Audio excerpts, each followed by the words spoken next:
This first question is from a gentleman off of Instagram, and he wants to know about his 8th grade son who plays basketball, and he has what's called duck-footed position, or an external flare of his feet.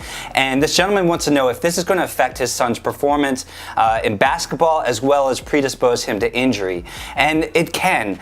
There's a lot of people that get away with having this for many years and they don't have injury because the body's a master compensator. But really, what this is doing to the hip and to all the joints that start from the ankle all the way up is it's creating a little bit of dysfunction, meaning that you're not actually able to use the body as well as could be.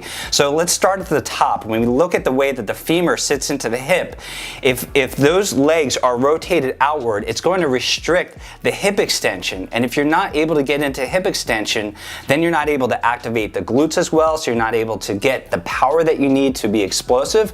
And that lack of hip extension, it has to go somewhere. So it tends to translate and transfer into the low back, and the low back over time could break down and you could end up with some issues there. So I would really look at how this is translating and if you can start to work on correcting this. There's also things to look at how the external flare of the feet can also affect the knees, because if you're not able to roll off the big toe, which is what happens when your feet are externally rotated out, you're not able to roll over, and that's affecting the mechanics of the ankle, the knee, and the hip, and somewhere along that chain something can break down.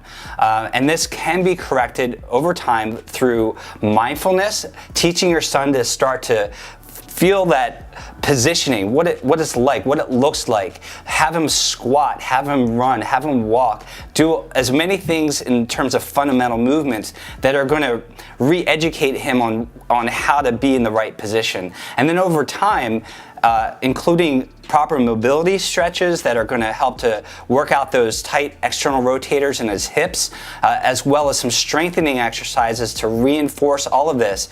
With time, it can improve and he can reduce his risk of injury over time. And again, like I said, this is very common.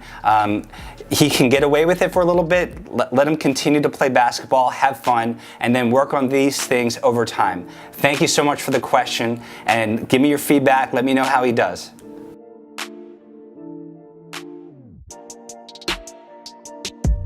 This next question is about one of my favorite morning rituals, which is to drink a cup of bone broth. And I gotta tell you, it has a lot of benefits.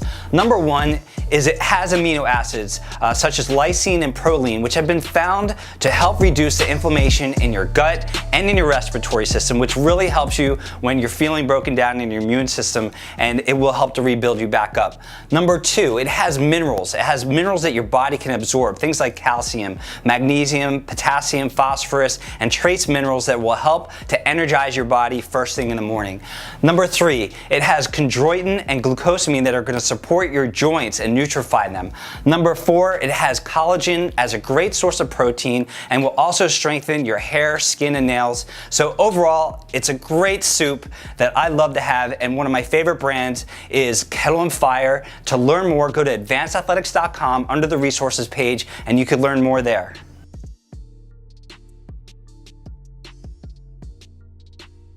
Okay, this last question is asking, what podcast do I enjoy the most? Well, if you're looking for something that's interesting, inspiring, educational, and entertaining, then I highly recommend that you check out Jason Ferrugia's podcast called Renegade Radio. Number two, check out the Align podcast by Aaron Alexander. And number three, Ben Greenfield, all in the area of health and fitness that will take you to the next level. And in regards to just overall general inspiring podcasts, I really love Tim Ferriss, Lewis Howes, and Lee Dumas. Now, if you check out the links below in the caption, you'll find out more.